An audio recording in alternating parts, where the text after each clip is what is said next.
Welcome, ladies and gentlemen. It's just gone 7 o'clock, so we'll start proceedings. I just advise members of the public that today's proceedings will be recorded and live streamed. The live stream recording will be made available publicly on YouTube and also on the Council's website, so just be aware of that. Do acknowledgement to country. So Nillumbik Shire respectfully acknowledges the Wurundjeri Woiwurrung people as traditional owners of the country on which Nillumbik is located. We value the significance of the Wurundjeri people's history as essential to the unique character of the Shire. We pay tribute to all First Nations people living in Nillumbik, give respect to their elders past, present and future, and extend that respect to all First Nations people. We respect the enduring strength of the Wurundjeri Woiwurrung and acknowledge the ongoing impacts and past traumas and injustice of a colonial invasion, massacres and genocide committed against First Nations people. We acknowledge that sovereignty was never ceded.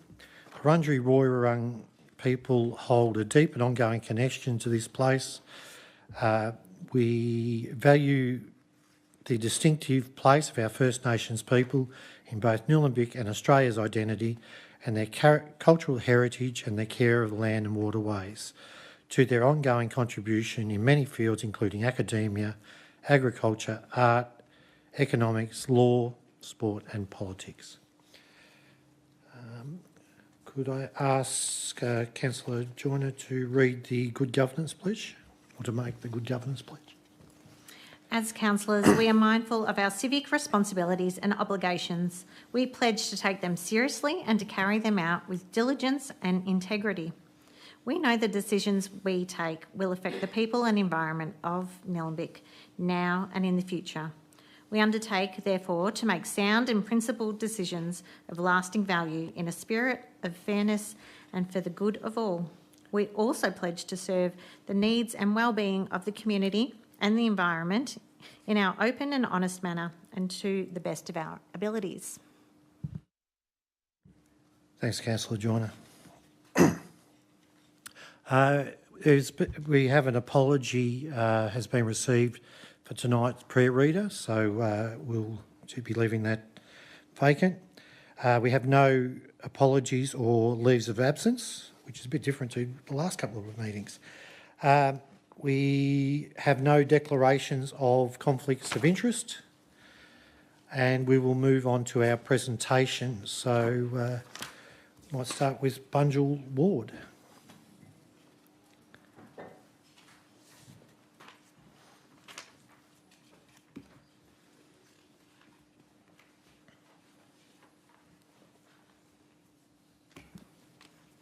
Asher Andrews receives $200 for being selected to represent Victoria in the decathlon at the Australian Athletics Championship in Perth. Asher is a Year 12 student at Plenty Valley Christian College who enjoys different events in athletics, which led him to doing decathlon, 10 events over 2 days for a points total. He trains 5 nights a week with Diamond Valley Athletic Club to cover pole vault, javelin, high jump, long jump, hurdles, 100 metres, discus, shot put, 400 metres and 500 metres and 1,500 metres. Asher won the Under-20 State Decathlon Championships in March 2025 and a bronze medal in 2024. He just completed in the decathlon at the Australian Athletics Championships and has won the silver medal as a 17-year-old in the Under-20 men's decathlon with 5 personal bests out of the 10 events. We wish Asher the very best for all future sporting pursuits.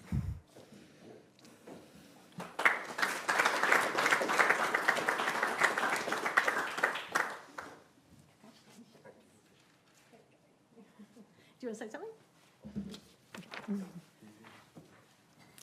I just want to say thank you so much to everyone. Doing a decathlon requires a lot of pairs of shoes and a lot of different coaches, so the grant will be not go without. Thanks. Thank you, appreciate it.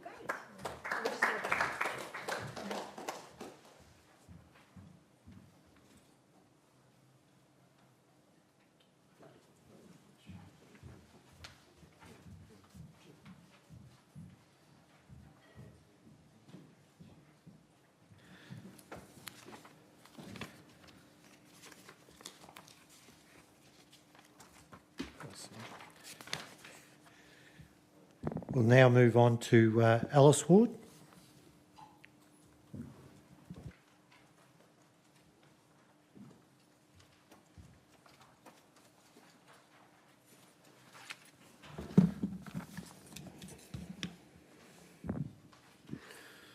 Could I call Jack and James Bedell up, please? So I met Jack and James just before the meeting. I was stupid enough to ask them if they're brothers. And then later on in the conversation, I said, are you twins? And then later on I asked, are you identical twins? And it was yes to all three answers, of course. But they advised me, Jack let us know that he's actually 11 minutes older. That's Jack on the left, isn't it? Nope. Jack on the right. It's 4 out of 4.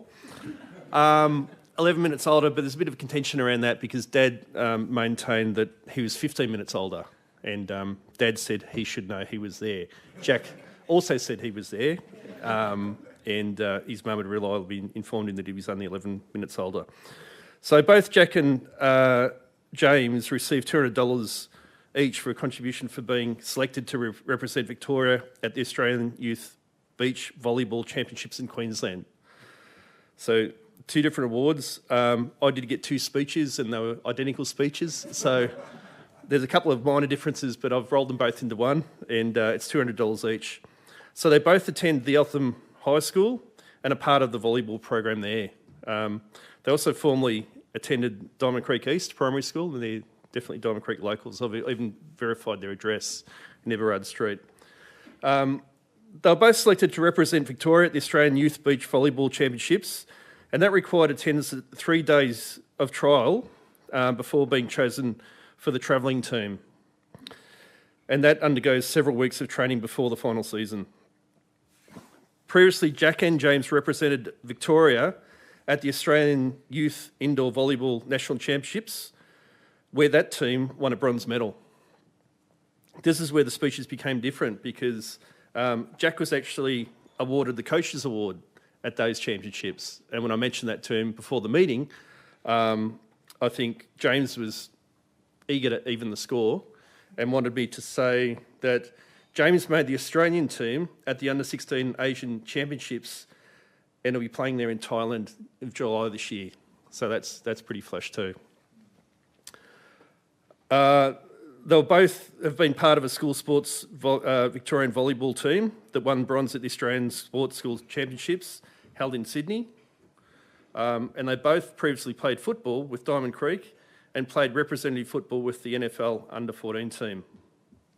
So Jack and James, we wish you both the very best in your future sporting pursuits and put the $200 to good use.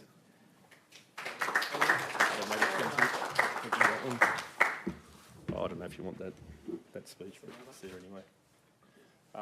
Did you want to say anything? Sure. I'd just like to thank you for this opportunity in financing this. It helps a lot, especially travelling interstate. It does cost a lot, and this will go to good use, so thank you.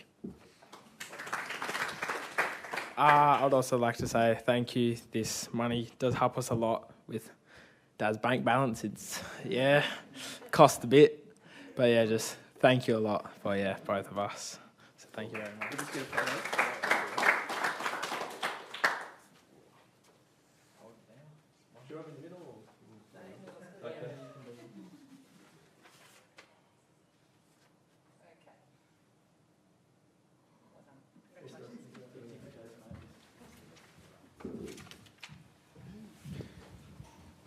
We'll now move on to the presentation for Swipers Gully. Councillor Mackay. Thanks, Councillor Perkins. Jamie Ritchie, would you like to come up, please, to receive your award? Fantastic. So Jamie receives a $200 as a contribution for being selected to represent Victoria in athletics at the 2025 Australian Junior Athletics Championship in Western Australia. And Jamie is the all-schools national champ for the 200 metres. Congratulations, which she won in December last year in Brisbane.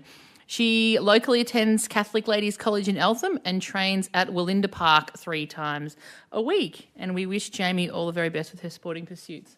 Congratulations. Did you want to say something?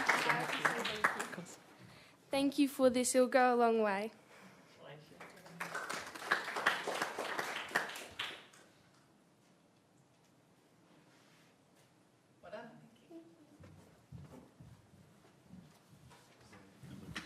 No, that was it. Lawson Fransman was listed on the agenda for tonight, but is an apology, so we'll attend next meeting, we believe. Thank you.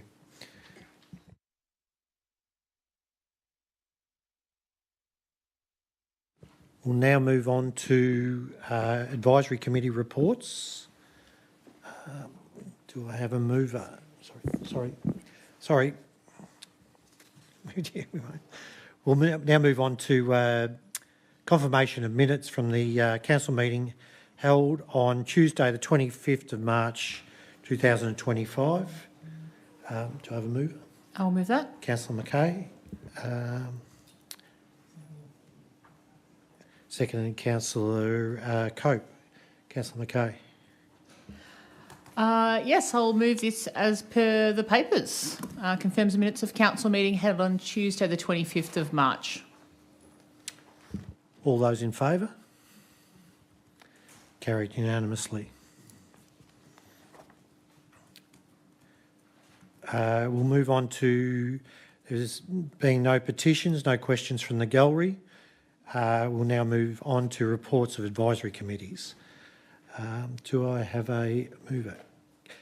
Councillor Joy. Thank you, Mayor. Yes, I'd like to move that Council notes the minutes of the Advisory Committee meetings reported at Attachment 1. Seconded. Councillor Joyner. Councillor Joy.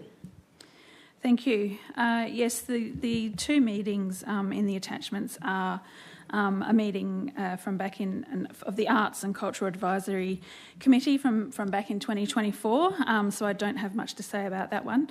The other one is the Health and Wellbeing Advisory Committee meeting minutes from the 20th of March 2025. As chair of that committee, I'm really pleased with the progress that we've made at the last couple of meetings and how we are progressing with the health and wellbeing plan, which was one of the key items. Through that process, we've had excellent engagement with the community, thanks to the excellent engagement by council officers. Also, a very successful forum with our health partners, which has informed our key priorities for the health and wellbeing plan. This includes our obligations from the state government under the Public Health and Wellbeing Act, the Disability Act, the Gender Equality Act, the Climate Change Act and the Local Government Act. So a significant piece of work for council. We are aiming for consultation on this one, or the next round of consultation for this plan in July, of which I'm looking forward to. So thank you. Thanks, Councillor Joy. Councillor Joyner, would you like to say anything? Any other councillors wish to say anything? In that case, we'll put it to the vote. All those in favour? Carried unanimously.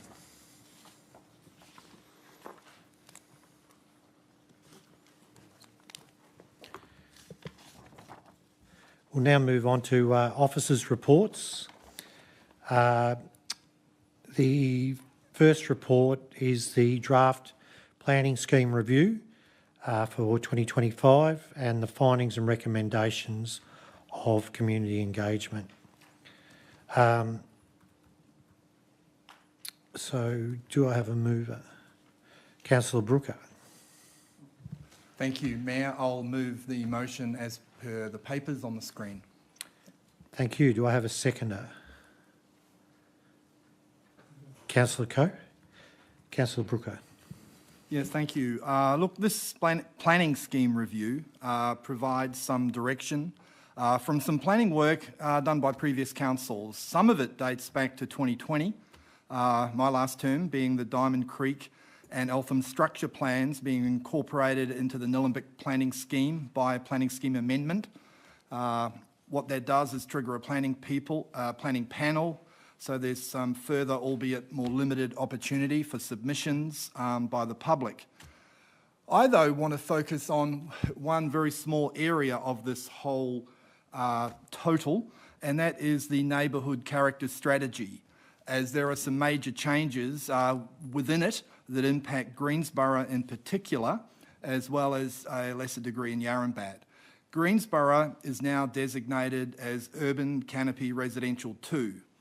That means the heavily vegetated parts of Greensborough, that is Apollo Parkways, will have an SLO applied for the first time.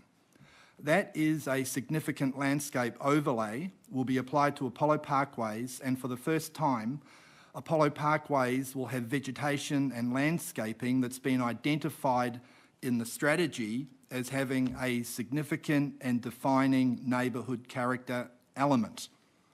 So Apollo Parkways in Greensborough will be protected in respect of character, much like parts of Eltham have been with an SLO in place for the last 20 years. So that is a significant change. Part of what the neighbourhood character strategy does is define what trees are and what canopy trees are, and that they have to have a capacity to reach 20 metres, and an amenity tree has to have a capacity to reach a minimum height of 8 metres. So why is that important? Well, it means that any new housing has to be able to reflect the minimum site coverage and setback requirements in the design guidelines for Urban Canopy Residential 2. So the design guidelines include a number of things, a number of performance standards, they're called, that would have to be considered. And the main point is that they are different than what would otherwise apply through the ResCo standards, which are the default standards in section 54 and 55 of the planning scheme. So we're going to have some standards for minimum site coverage, landscaping requirements, setbacks, side setbacks from the street, and so on. So new applications will have to demonstrate how they meet those performance standards.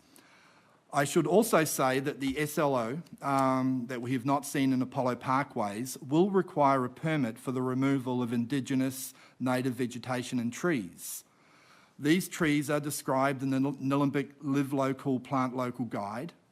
Notwithstanding all that, residents do have an exemption under the 1030, 1050 rules, allowing landowners to clear vegetation for bushfire protection without needing a permit. That's trees within 10 metres of a home and vegetation within 30 or 50 metres, and a slight variation if you're in the overlay area or not. But the central takeout is, I think, an SLO will apply to parts of Greensborough. This review identifies a pathway that this SLO to be incorporated into the Nillumbik planning scheme via the amendment process. So this is a change. And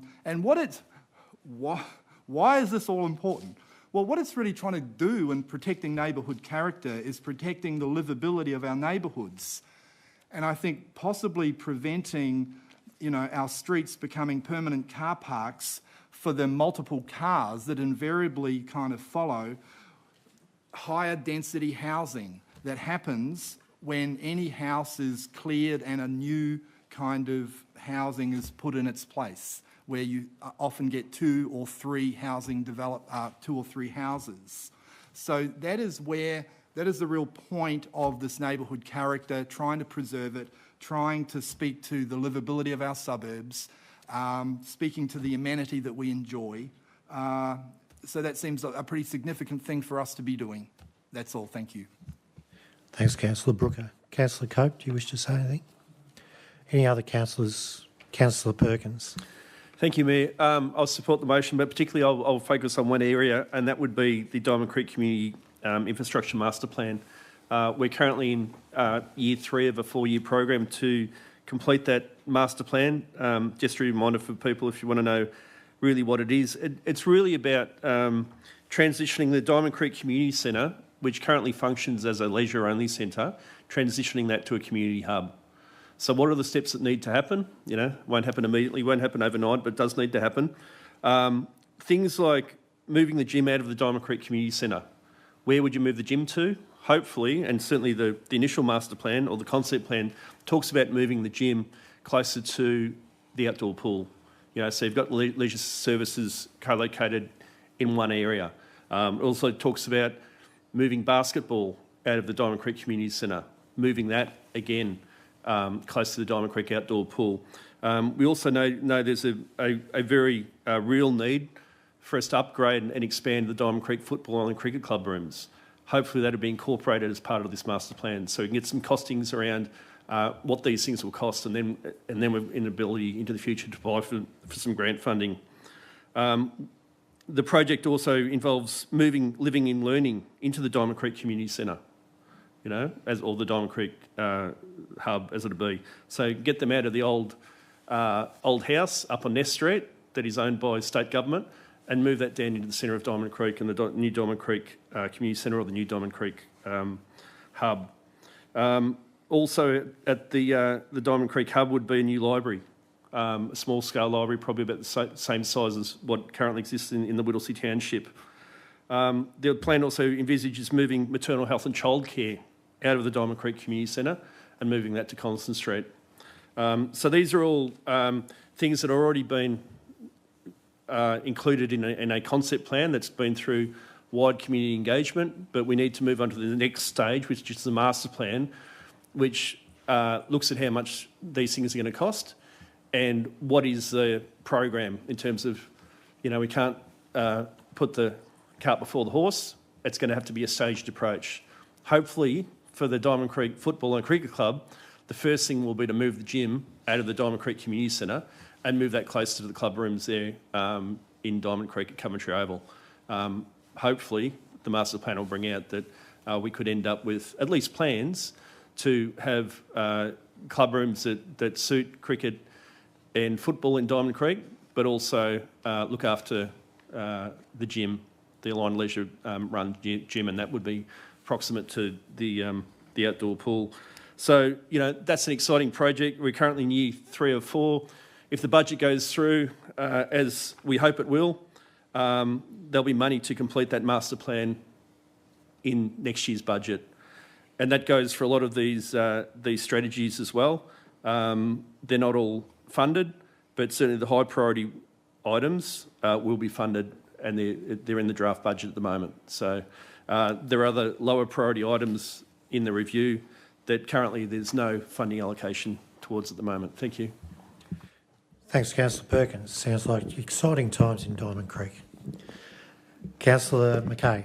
I would just like to highlight and encourage the community to review this planning scheme document that's going out for community consultation and engagement. This is a very large and important document that covers a number of things. So if housing supply is important to you, you should review this. If housing strategy is important to you, neighbourhood character, activity centre master plans. This covers the green wedge, vegetation biodiversity, climate change, environmental design, the Yarra River and integrated water management, transport, open space and heritage. So this document is very important for almost all members of our community, and I encourage them to have their voice heard in regards to it. Thanks, Councillor Mackay. I've just noticed there's a few people in the gallery who were taking notes. Anyone else wish to speak? Okay, we'll put that to the vote. All those in favour? Carried unanimously.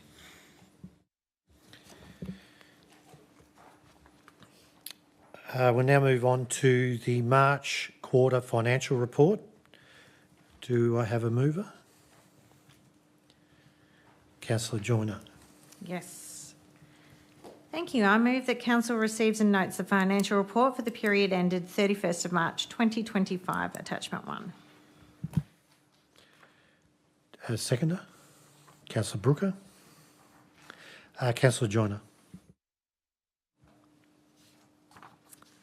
The March quarterly financial report outlines Council's financial performance and financial position for the period ended 31st of March 2025.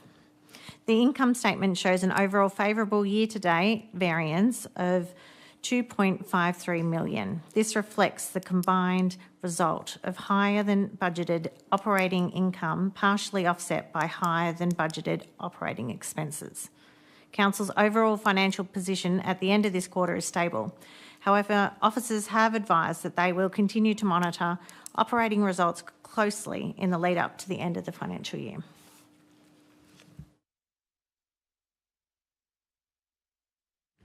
Thanks, Councillor Joyner. Councillor Brooker. Thank you. Look, I just wanted to focus on one line item in this report. That's the completion of the Diamond Valley Library outdoor space.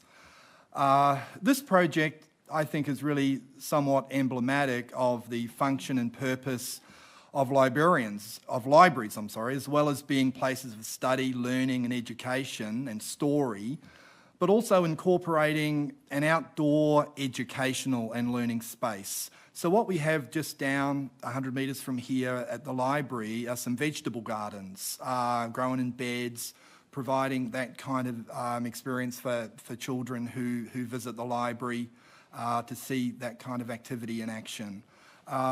So check out the library. It's new, it's different, it's really making us better. I always do want to thank the state government and our new local member since 2022, Colin Brooks, the member for Bundoora, because this budget for this project was $438,000, and I think it may be the last project that we are going to get funded in Nillumbik from the Growing Suburbs Fund. We've since been excluded from that funding stream. I don't know if this was the final act that it was, but I think it may have been. I do know that the Growing Suburbs Fund, as we have frequently spoken about, has funded many, many millions of dollars worth of CapEx projects in Nillumbik over going back to my time as a councillor first in 2016. So if this is the last project to be funded from Growing Suburbs, that is a real loss to the community. And it certainly is an advocacy piece, I think, to try and get reinstated one way or another into that funding stream. But we do want to acknowledge the funding. It's making a difference. It's making us better. And the member for Bundoora, I'm sure, will be out there with me having a good look around it shortly. Thank you. I'm sure you're sharpening your ribbon cutting scissors as we speak. Any other councillors wish to speak? Okay, all those in favour? Carried unanimously.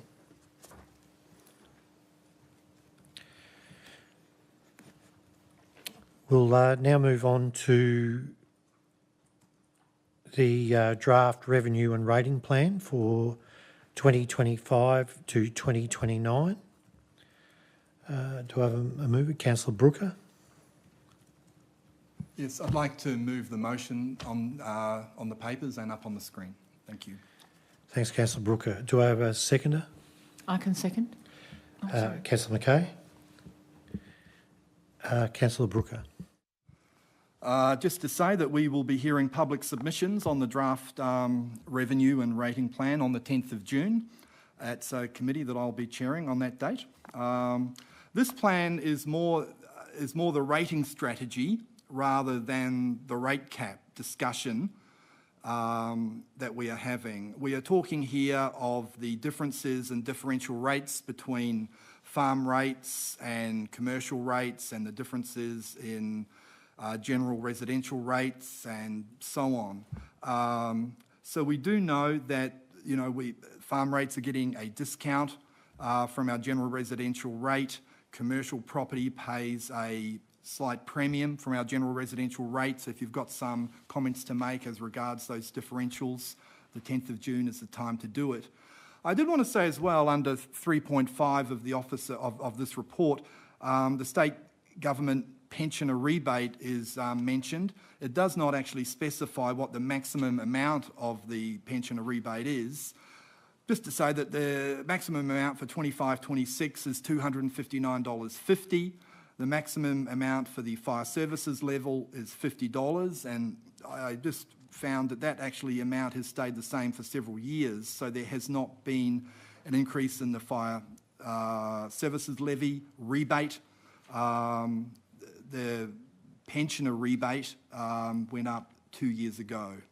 So you do need to have a pensioner concession card from Centrelink or a Veterans Affairs card to be eligible for that concession.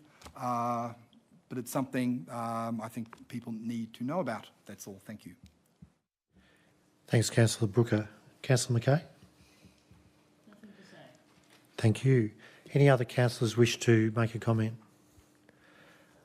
Okay, we'll put it to the vote. All those in favour? Carried unanimously. We'll now move on to the draft Diamond Creek Dog Park upgrade concept plan. Do I have a mover? Councillor Perkins. Thank you, Mayor. I'll move that Council endorses the draft Diamond Creek Dog Park upgrade concept plan as per attachment 1 for the purpose of community consultation. 2, approves council officers to undertake community consultation for the period of 30th of April to 21st of May this year, inviting written submissions for the Diamond Creek Dog Park upgrade in line with the endorsed concept plan. And finally, considers all public submissions at the Planning and Consultation Committee meeting to be held on the 10th of June this year. Okay, do I have a seconder? Councillor Joy. Councillor Perkins. This is going to be a great project, to upgrade the Diamond Creek Dog Park. I always like to go back in history, and certainly my history with the Diamond Creek Dog Park. Probably I've been on council 15 years. I remember that after the first 2 years on council, and then we went to election. After the first 2 years, I looked back and I thought, well, I've wasted my time, because all I achieved on council was, I felt at the time, for Diamond Creek was a speed hump. That speed hump's still there. It's a very nice speed hump, but it's outside the Diamond Creek Community Centre, outside the Maternal Health and Childcare Centre, and a little pathway that allowed people to actually get to the entrance of the Maternal Health and Childcare Centre without getting hit by the four-wheel drives that were racing to the occasional childcare centre, and still are, to drop their kids off and then run around somewhere else. So that's what it seemed like I achieved in the first 2 years. Then, about the first year of the next council, I worked very closely with a really good officer at the time who was the Manager of Regulatory Services, or Manager of Bylaws, and that was Phil Lovelace. And we came up with a plan to put the first dog park in Nillumbik, and it was going to be at this site. So I remember going to Canberra and travelling interstate and looking at other dog parks, trying to get whatever ideas I could, because what was going to be the best dog park. What funding did we have available for that dog park? We had $25,000. There was a council commitment of $25,000 for a dog park. We also managed to, or Phil managed to source another $25,000 from Purina Dog Foods.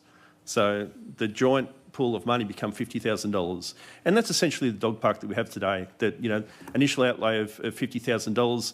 At that time, that dog park sat outside of land which was the former Diamond Valley Pony Club grounds. So that was full of old tyres, old jumps, old sheds, dumped asbestos. It was a real wreck. It was blocked off to the public. That land now has been turned into the regional play space. But at that stage, 13 years ago, none of that existed, and there was just this little bit of land that we put the dog park in. So, it was a good first attempt, and it served the community well ever since. But thankfully, the state government have given us $300,000 to upgrade this dog park. A huge amount of money, when you think initial outlay was $50,000. Now we've got $300,000 to make it better. So that's a state government grant with no council money required, 100% state government contribution, so fantastic. Hurstbridge have also recently learnt that they've also got a $300,000 grant to upgrade the Hurstbridge Dog Park, which is also fantastic. So what this concept plan shows us, and I've got to thank councillors and officers for working with us so carefully to actually get a very good concept plan. This is a concept plan that I'm proud of. I'm pretty sure it'll be widely supported in Diamond Creek. It's got a lot of new features and a lot of things that work better than the current concept plan. So the new concept plan has got a disability-compliant concrete path running right through the centre of it. It's got some additional disability-compliant seating with some shelters, solar lights under the shelters, solar lights at the entrance of the dog park. It's going to have, as per this concept plan, rubbish bins inside the dog park. for the dog park users to use, not have to try to navigate way through a couple of gates holding bags of dog poo and then put it in the bin outside, because we have seen over many, many years that people might pick up the dog poo, but if there's nowhere to dispose of the dog poo in fairly close proximity, they'll just leave the bags inside or truck them over the fence, perhaps into the neighbouring creek or the wetlands that surround it. New post and rail fencing that will separate the small dog enclosure from the larger dog enclosure. I think the mistake of the past was having the small dog enclosure at the back of the dog park, which meant you had to walk your small dog through the large dog enclosure, and nobody wanted to do that sort of thing. So the small dog enclosure is right at the front of the park, and there's a separate and discrete entrance for the small dog users and small dog owners to be able to get into the park from their own entrance. Additional paths, improved landscaping. I think it's a really good concept plan. I think it'll be well received. I'll certainly encourage people to contribute to this community engagement, because we do know that community engagement actually helps council make decisions, and I'm sure we'll take on feedback that is received, and this won't be the last plan. We'll hope to have the feedback brought back to council, and then council will consider the final plan, and the final plan will be what goes out for tender within the budget restraints of that $300,000. So exciting times for Diamond Creek. What is a very small project takes a lot of work from everyone, community, councillors and officers, and I thank everyone for being where we are at the moment. Thank you. Thanks, Councillor Perkins. Councillor Joy, do you wish to speak? Thank you, Mayor. I just wanted to commend Councillor Perkins on his efforts for the speed hump, but more so for the dog park. There were a couple of iterations of this concept plan, and Councillor Perkins is being very humble. He single-handedly did a lot of work and investigations to inform the current concept plan.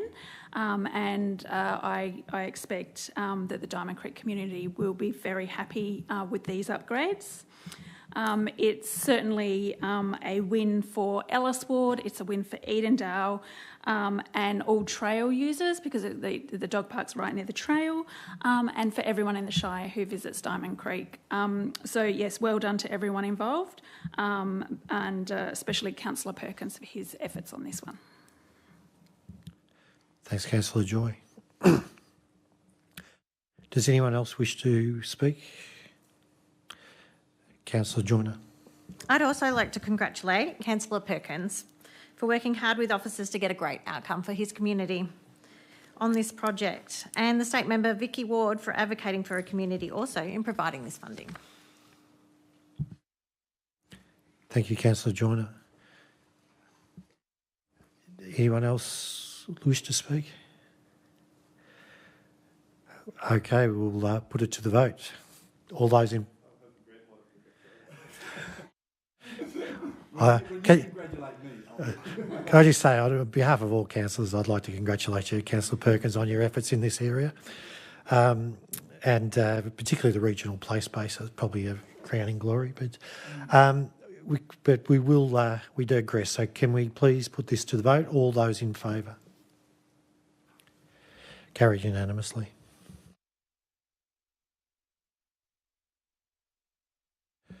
We'll now move on to the endorsement of the Tourism East Visitor Economy Partnership. Can I have a mover for this, please? Councillor Joyner. I'd like to move this motion as per the papers. Thanks. Could I have a seconder, please? Councillor Brooker. Councillor Joyner, do you wish to speak to the motion? Yes, thank you. I know the tourism sector contributes $107 million to our local economy, with 645 businesses providing 1,386 jobs. And with both Yarra Ranges Council and Cardinia Shire Council having endorsed their respective councils' participation on the Tourism East Visitor Economy Partnership, then I'm hoping that our participation in this agreement is beneficial to the Shire of Nillumbik. Thanks, Councillor Joyner. Councillor Brooker. Thank you, Mayor. Look, it's as per the papers, it's $72,500 per annum contribution from Nillumbik plus CPI for the 3 years of this agreement, plus 1 officer day per week for its duration is required for our continued involvement in the new Tourism East Visitor Economy Partnership, as it's described. I think when you're talking about this, the broader picture or the larger whole you're trying to speak to is does this represent value for money, for one thing, being part of this partnership, and certainly I would say I'd make the point that that Yarra Ranges and Cardinia, our partners in this partnership, are contributing a greater amount financially in the case of Yarra Ranges and a greater amount of officer time in the terms of Cardinia.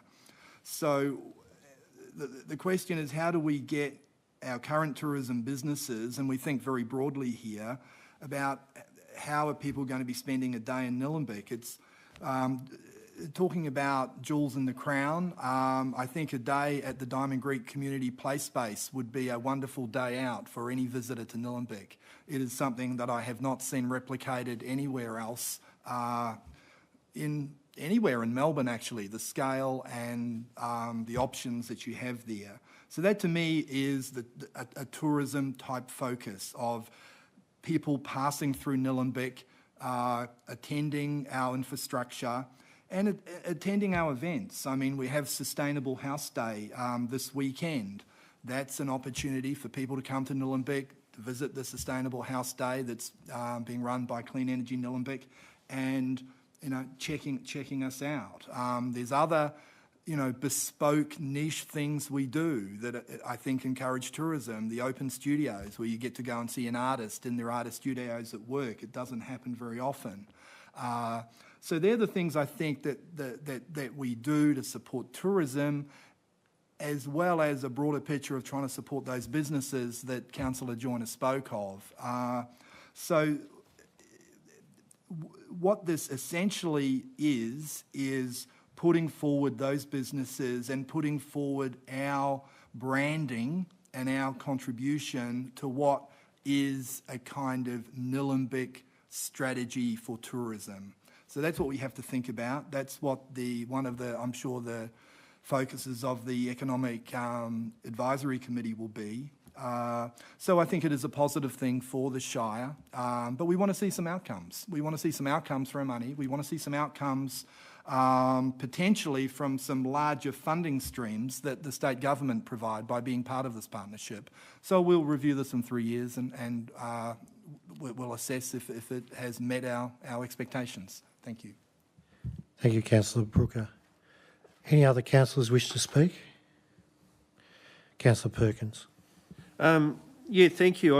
I'm actually quite supportive of it. The $72,000 dollars per year. It's a significant amount of money, but I think back in my time on council, before we entered into this partnership or this type of partnership, before we joined the Yarra Regional Tourism Network, council officers tried to do the best they could, but it really wasn't terribly successful.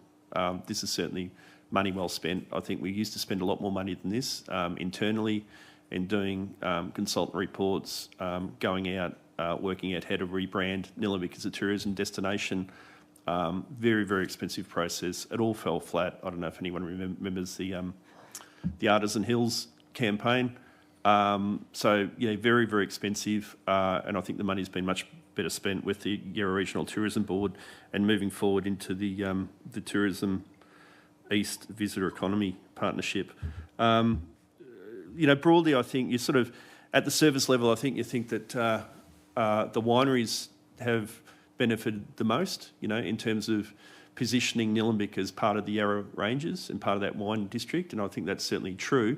But I think there's other businesses, I think in Eltham and Diamond Creek and Hurstbridge that had some benefit through visitors moving through to get to probably that wine region. A couple of weeks ago, we had a briefing by the CEO and the chair of the Yarra Regional Tourism Board, And it was good to hear them mention that the number one tourism destination in Nillumbik is the Diamond Valley Miniature Railway. You know, that is an important tourism destination, I think, that whether we like it or not, or individuals like it or not, it's certainly very, very popular, and it does bring people from outside the Shire into the Shire. You know, it's up for debate whether or not they travel any further into the Shire, if they ever quite make it to the Eltham Activity Centre. They might not, but it's certainly a very popular destination, and I think it's a model really for community involvement, and how you can have hundreds of volunteers, you know, working together in many, many different fields to deliver what is a unique experience, and probably one of the few, I would say, in Victoria and Australia. So, yeah, happy to support the motion and certainly keeping this partnership alive over the next 3 years. I agree with Councillor Brooker that we can review it in the next 3 years. Things might change over the next 3 years as well, and I think of North East Link. That's probably going to bring more traffic through this part of the world. It's going to be easier for people to travel into the Yarra Valley from places afar by using North East Link. So that, I'm sure, will have another positive effect. But I'm supportive of it, basically because I think this partnership has delivered more for less money than officers continually involving consultants and doing what was done in the past. Thank you. Thanks, Councillor Perkins. Any other councillors wish to make a comment?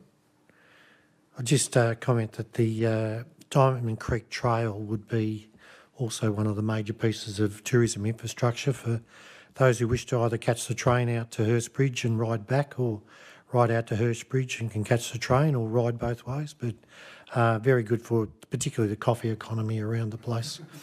We'll take a vote on that. All those in favour? Carried unanimously. We'll now move on to the Kangaroo Ground landfill rehabilitation project management service contract extension. Could I get a mover for this? I'd like to move the motion on the Councillor screen Brooker. and as per the officer papers. Thank you. Thank you. Could I get it seconded, please? Councillor Cope. Councillor Brooker. Thank you. Look, I was part of the council that appointed the project managers, SMEC, I think we should call that SMEC, in 2019. Just to remind new councillors on the scale of this project and the necessity to have it professionally managed for what is a very technically complex area. But reviewing some past budgets, it really surprised even me that the budget allocations over the last 6 years, 18-19, 1.6 million, 19-20, 1.27, 21-22, 6.3, 22-23, 2.03, 23-24, 5.8, 24-25, 4.1, 25-26, 2.79. That's millions of dollars. So if you add that up, that's around $24 million that's spent on a single project or two single projects of landfill rehab of Plenty and Kangaroo Ground over 6 years. And so I think I think everyone would concede you need to have a project of that dimension professionally managed by experts in this field. It is reviewing, I think, how we got there, how we got here. But the EPA mandates a multi-layer capping system, and typically that's using clay and other barriers to minimise, leachate and gas emissions. Kangaroo Ground has been a phased progressive capping and to have spread the cost over the last few years. But I'm old enough to remember the catalyst for these upgraded standards for landfills, and that was the Cranbourne methane leak that happened down at the city of Casey. If people recall, methane migrated underground into a housing estate, which reporting claimed residents were at serious risk of an explosion, and levels of methane inside the houses were lethal. There were emergency evacuations. Everyone sued everyone. Council got sued, their insurance got sued. There were huge costs in retrofitting the gas systems. So councils were then mandated to provide a system of clay barriers and then monitoring to ensure that type of experience was not repeated. And all that meant vastly increased costs, which over the last few years has run headfirst into general construction spikes in the sector and increases in costs of clean fill and so on. So Cranbourne has meant landfill capping is very expensive, it's very detailed, it's very tightly policed. The EPA is ensuring that nothing like Cranbourne can ever happen again. It is a somewhat problematic argument though, isn't it? When nothing bad has happened because you have spent vast amounts of money to guarantee that nothing bad happens, it's kind of difficult to complain about the costs. At the same time, you know, I guess someone did some type of risk analysis and determined that houses exploding and people being killed was, you know, best we avoid that. And so hence we've got the new EPA standards which we've had to meet. This, whether or not, I think it's, you know, whether this whole thing has been over-engineered is a pay grade far above mine. But we do know that we do have to meet the compliance costs that have been prescribed. And that is what we have done in rehabilitating these Plenty and Kangaroo Ground landfills. But this has been actually our largest single capital expenditure projects over my time at council. I think we'd all prefer 1,000 things ahead of a landfill rehab. But thankfully, this long, painful kind of process is coming to an end. The report flags 18 months more of construction and then 12 months to get certification from the EPA. I just actually heard this evening when I was speaking to one of our officers that it actually doesn't end there. There's 30 years on top of that of monitoring of these landfills at vastly less costs than what we've had to pay up until now, but costs nonetheless. So that is our largest, I think, legacy project that we're going to be putting to bed in the term of this council, thankfully. Thank you. Thank you, Councillor Brooker. Councillor Cope?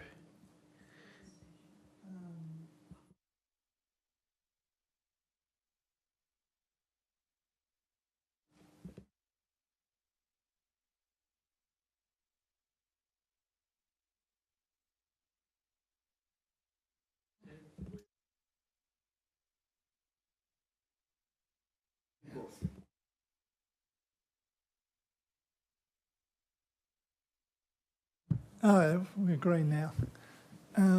For a green site in a few years. Grant, yeah, we blame our forebears who let the kangaroo tip be used there in a big fill, and that's why we had to rehabilitate it. But the beauty is, with all the work that you started and the council have worked on that area, it's a great area once it'll be open to the public. So I encourage the council and the project management of that to continue and continue with the good work that they're doing there, because it is a very nice area once it's rehabilitated, and for dog walkers. Okay, thank you. Thanks, Councillor Cope. Would any other councillors wish to speak? Just noting it, we were very lucky as a shire to be able to inherit 2 landfill sites, so we got them from both shires that merged. So all those in favour? Carried unanimously.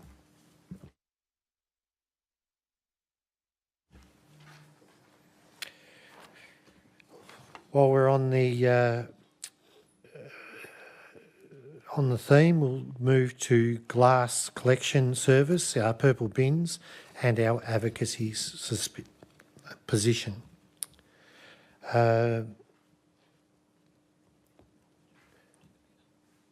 I'll move that. Thank you. Thank you. Councillor McKay. Yes, I would like to move this as per the papers. Can I have a seconder, please? Councillor Perkins. Councillor McKay. I would like to take this opportunity to congratulate the state government on an amazing and well patronised program that is the Victorian Container Deposit Scheme, which has been a great success. Prior to the Victoria Container Deposit Scheme, we started a trial and rollout of purple glass bins. And I think there's been a few issues with these two things coming together. There are many concerns regarding the continued rollout of the curbside glass bins, and I'd like to echo the findings of research completed and submitted by Maroondah Council on behalf of 30 councils, including Nillumbik Shire, and advocate to the Victorian State Government in partnership with other councils to extend the time frame for councils to introduce this glass recycling service, and to expand the Victoria Container Deposit Scheme to accept wine and spirit bottles like have been in other states, and to review the effectiveness of the Container Deposit Scheme against the usage of glass recycling. I advocate that Council endorse option 1 in this report, that does not commit to early introduction, continues to investigate the introduction compared to the Container Deposit Scheme, defers the implementation for separate glass bin to allow better time to consider the impacts of the Container Deposit Scheme, looks at nationwide standards for consistency for curbside bins, and potentially expands this. There is a lack of evidence from industry to demonstrate that there's increased circulatory benefits or higher value commodities when glass is collected in a separate curbside bin when compared to the expansion of the Victoria Container Deposit Scheme or glass recovered from commingled recycling. Research shows us, and in conversations with material recovery centres and glass beneficiation plants, indicating that they don't see financial benefits through removing glass from other recyclables, and it suggests that there is not a significant difference in the amount of glass recovered through commingled versus separate curbside recycling, and that the diversion of glass from landfill and recovery of high value glasses are both greater through the CDS than separate or commingled. And comments from industry indicate that contamination in commingled recycling does not impact in any way the material facilities to access end markets for glass or other recyclings. There's a great cost associated with this also. There is going to be amenity cost, not to mention emissions from purchasing or contracted the runnings of trucks on roads and the cost associated with the collections. There's an estimated $75 million it's going to cost to implement across the participating councils. This is approximately $70 per household, with additional $27 per household per year for collection and processing. Additionally, research has shown that councils' forecasting on the cost could be almost double than the predictive cost initially that the state government modelled this on.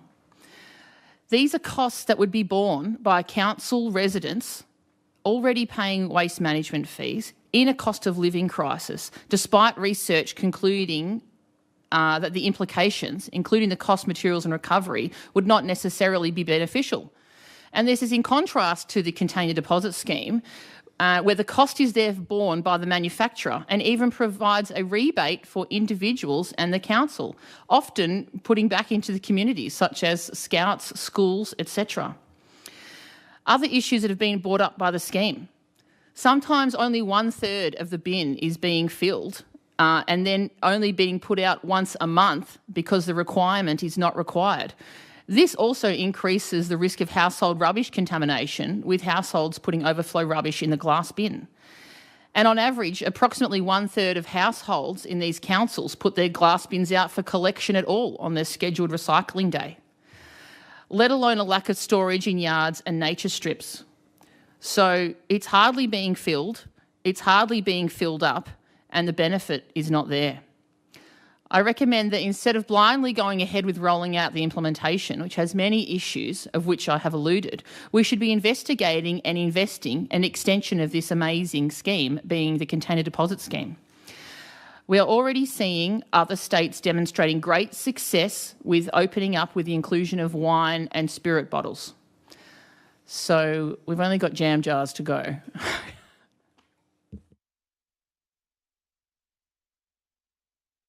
Thank you, Councillor Mackay. Councillor Perkins. Yeah, thank you, Mayor, and thank you, Councillor Mackay, for those words. I certainly agree. You did highlight that we're thankful the state government that they introduced a container deposit scheme fairly recently. It was introduced the 1st of December 2023.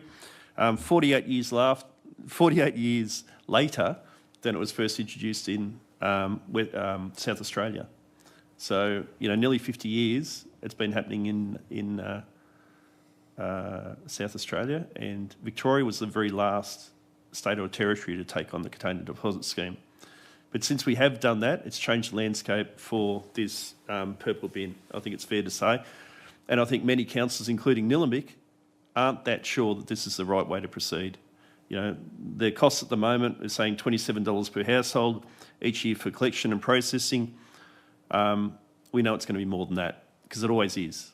You'd expect it to be a lot more than that. And, that's probably not including, the damage to our rural roads by having more and more waste trucks, travelling around them, going around, picking up bins that aren't presented because there's nothing to put in them. I've heard stories of people that do have the bins at the moment and they're not putting the bins out even once a month. There's 2 or 3 jam jars they're putting in the bins, so there's no point in presenting the bins. I can't really understand why in the current environment we're going to proceed with this purple bin process. And I certainly do support us putting off as long as possible to gather more data and support for scrapping it.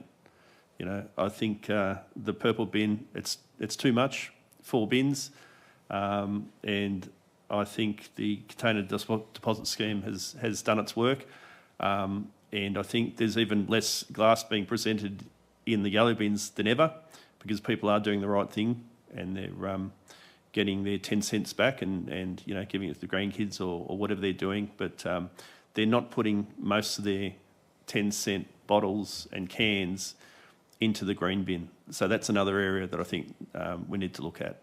But I think we probably don't need as big a yellow bin.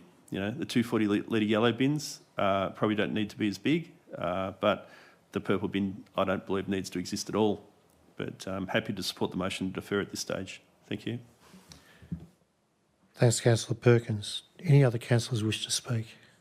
Councillor Brooker. Thank you, Mayor. Look, I agree as well. Option 1, to advocate to the Victorian Government to defer the implementation for the reasons that have been described. I would say I've not heard a single compelling argument why you would not do this, other than possibly the most crucial one, that the government has already legislated it.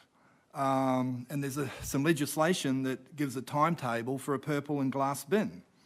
And I would guess that they would have to repeal that legislation to reverse course on this policy. And that, in the nature of our politics, will mean some, I guess, political attack for they got the legislation wrong and, people generally trying to do some point scoring on this issue about the fact that they would have to possibly repeal that legislation. I think that, if we look at the bigger picture and do we want less contamination, as Councillor Perkins said, in other bins, well, the container deposit system is the way to facilitate that. It gives a financial incentive to get your recycling right. You go down there and you put the glass in there and it goes into the glass tray and the plastics into the plastics. That's where they ought to go. And that's where they do go with the container deposit scheme. So it has, I think we want to signal the virtues of it and congratulate the government for implementing it. But say, you will not achieve what you really want to achieve unless you take another look at the policy you implemented before the container deposit scheme, which was the legislation for the purple lidded bins. So that is a classic example of one government policy, I guess, coming in and making another one somewhat redundant, basically. So really, I think we need some advocacy here to explain this position as best we can to the state government and congratulate them for a wonderful container deposit scheme. That's the way forward. Thank you. Thanks, Councillor Perkins. Any other councillors wish to speak? Sorry. Sorry, Councillor Brooker. You've said some very harsh things to me in your time with Councillor Demerik. That's possibly the harshest, anyway.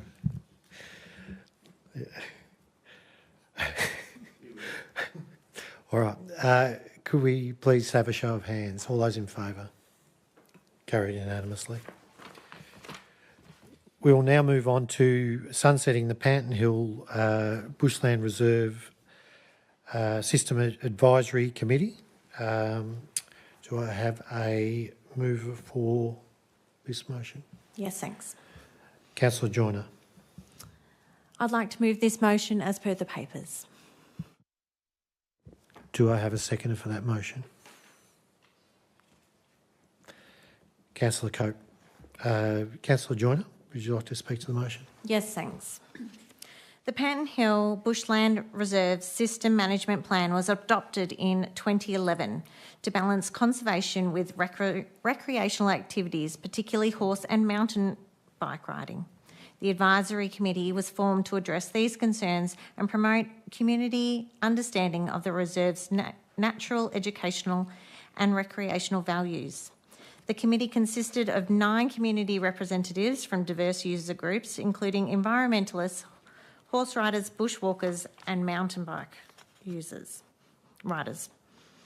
The committee formally concluded its most recent 2-year term as per the terms of reference in October 2024.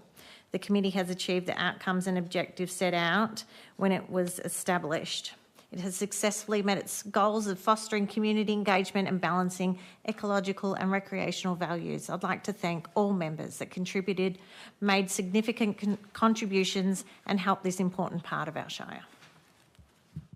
Thanks, Councillor Joyner. Councillor Cope, would you like to say anything? Any other councillors wish to speak? In that case, we'll put it to the vote. All those in favour? Carried unanimously. We'll now move on to a notice of change to the June council meeting dates. Do I have a mover for this motion?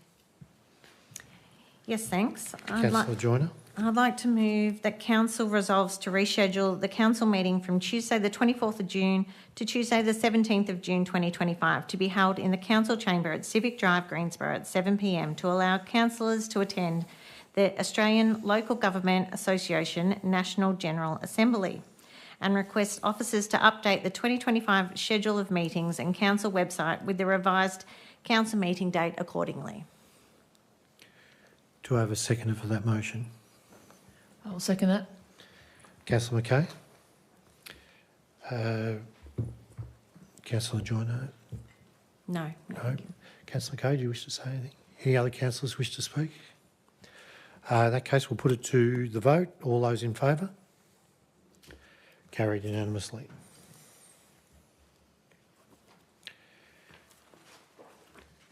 We'll now move on to the Instrument of Appointment and Authorisation for Planning Environment Act 1987. Do I have a mover for this motion? Councillor Joy. Thank you, Mayor. I'll read this one out because it's an important governance process. So I'd like to move that Council, in the exercise of the powers conferred by Section 1474 of the Planning and Environment Act 1987, resolves that the Nillumbik Shire Council staff referred to in the Instrument of Appointment and Authorisation at Attachment 1 be appointed and authorised as set out in the instrument. That the common seal of council be affixed to the instrument, and that the instrument comes into force immediately after the Common Seal of Council is affixed to the instrument and remains in force until Council determines to vary or revoke it. Thank you, Councillor Joy. Do I have a seconder for that motion? Councillor Cope. Councillor Joy, do you wish to speak to the motion? Councillor Cope. Any other councillors wish to speak to the motion? In that case, we'll take a show of hands. All those in favour? Carried unanimously. We'll now move on to informal meetings of councillors' records for the 29th of April 2025. Do I have a mover for that motion? I'll move that. Councillor Mackay. Yes. I move that Council, in accordance with item 20 of Council Governance Rules and Meeting Procedures, receives the informal meetings of councillors recorded, attachment 1 of 8 various meetings. Thank you, Councillor Mackay. Do I have a seconder for that motion? Councillor Joy. Councillor Mackay, do you wish to speak to that motion? No, thank you. Councillor Joy. Do any other councillors wish to speak to the motion? In that case, we'll have a show of hands. All those in favour? Carried unanimously. As we have no notice of motion, no delegates' reports, no supplementary or urgent business, no confidential reports, I hereby declare this meeting closed at 8:11. Thank you, councillors. Thank you, gallery, and thank you for all the people who are watching at home.